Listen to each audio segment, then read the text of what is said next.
Hello, ladies and gentlemen. Welcome back to another fun and exciting episode of the EMU Review. I'm your good friend, partner in crime, right-hand man, tech guru, gaming historian.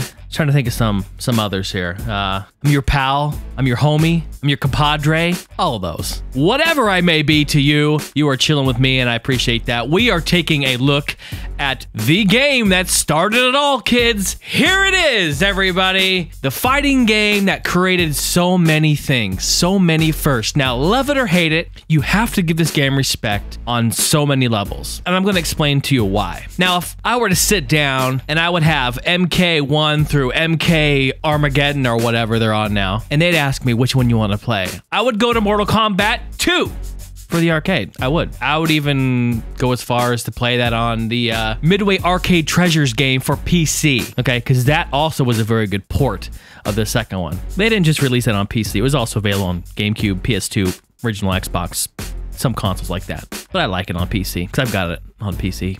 Yeah, I've actually got it on all of them, but I have that one right here in front of me, so I'm looking at it, so I figured I'd say it anyway. Okay, ladies and gentlemen, Mortal Kombat 1, developed and published by the oh-so-powerful powerhouse Midway in Chicago. This was an arcade game released in 1992. It went to acclaim for a little while after that to be ported for the consoles, and then later it was returned back to Midway. And we were all very, very lucky to have this game come out in 1992 for us in the arcades. It was the go-to game when it came out. On its release, it quickly became the most popular arcade game of its time. It goes right up there with Ms. Pac-Man and Galaga and Defender. It's right up there in terms of popularity for the time. And that's contributed to many things, such as hardware was advancing, technology was advancing, the graphics were better, the sound were better. It was being marketed now towards kids and young adults and teenagers. The arcade was a place, it was a haven for these kids, a place to hang out. People were really spending money in these things now. If you thought they were then, they really were now in the early to mid 90s. So because of those reasons, this game shot to #1 super fast. So prior to Mortal Kombat coming out, controversy in video games really hadn't been a problem. You put the quarter in, move the joystick, hit the button a few times, your character goes around, you shoot some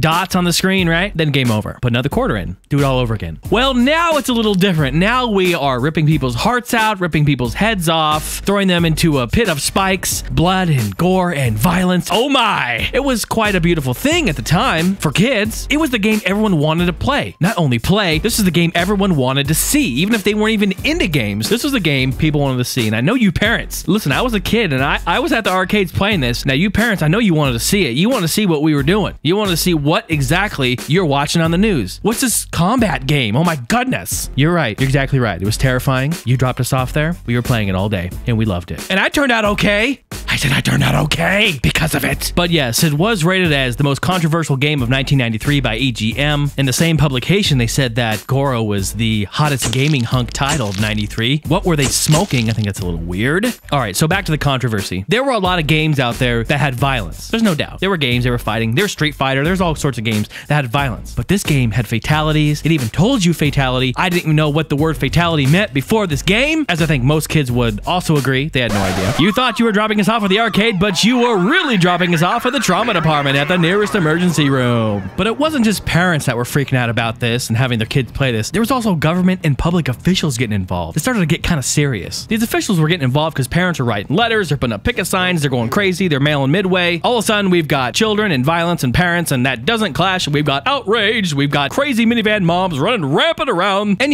when things are brand new like this, when things first come out and they've never seen anything like it, people start freaking out. That's with anything. I remember the first CD I bought that bared the parental advisory explicit lyrics tag on it. And I asked my mom, I say, Mom, can I get the CD? Can I get the CD? She was all like, does it have cussing in it? And I'm like, yeah, but it's okay. Please, pretty please, please, please. And she was like, it's fine as long as you don't ever say those words. I looked at her and I said, ah, bitch, I'm just wanting to work on my doggy style. And I turned out okay. I turned out fine.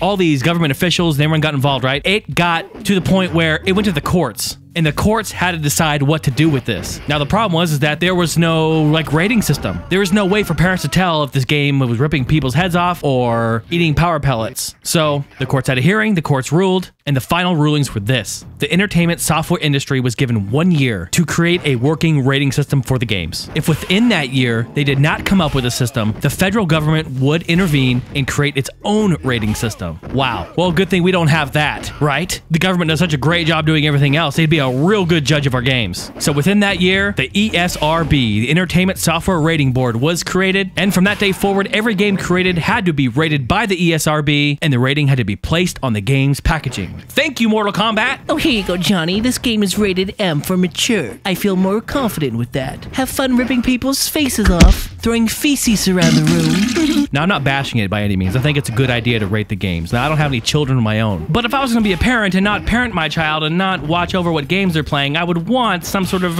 rating system to parent them for me. I think that's a good idea. Something to alleviate that right and wrong conversation. I think parents were in for a big surprise anyway, because games just started to go downhill from there. And I don't mean downhill like that. I mean downhill like they got more violent, they got more risque, they got more sexual, explicit, they had more suggestive themes. I mean, there were so many things that just started coming out. And that was all the evolution of technology. When it comes down to it, what's worse, watching a rated R movie or playing Mortal Kombat 1?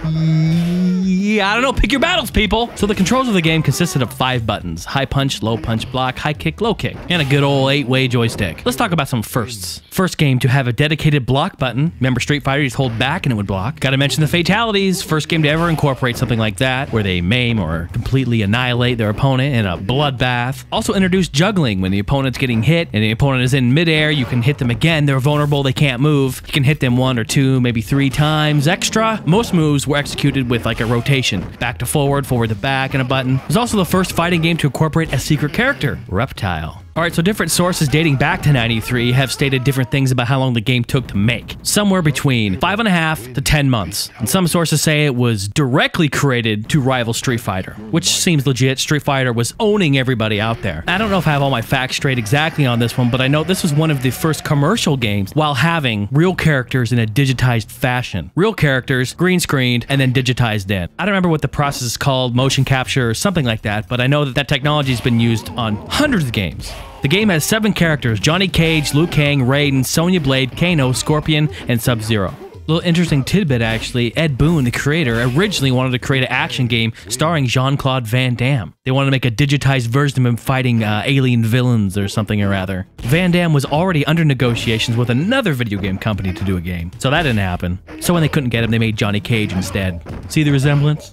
I knew you would. This game is ported to a ton of different consoles: Genesis, Super NES, IBM PC, Amiga, Game Boy, Game Gear, Master System, Sega CD, Xbox, PlayStation, PSP. I still own an original MK2 box set for Windows 95. It's about 8 1.4 meg floppy disks. Amazing.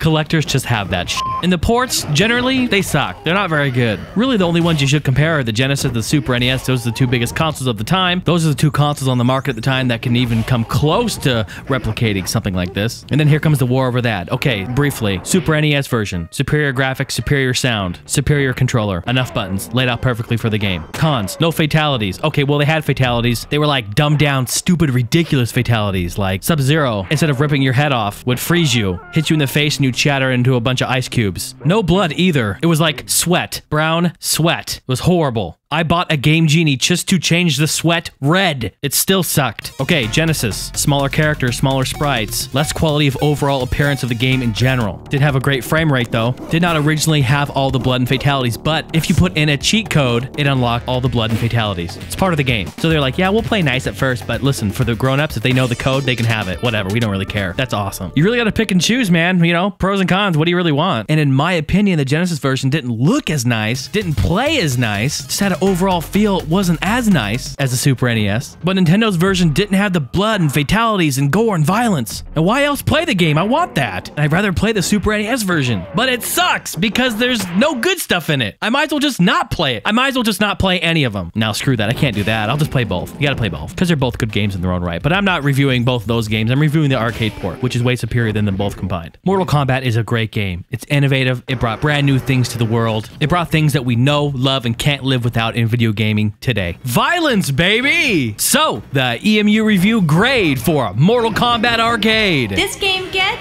an A-. Have fun ripping people's faces off, throwing feces around the room.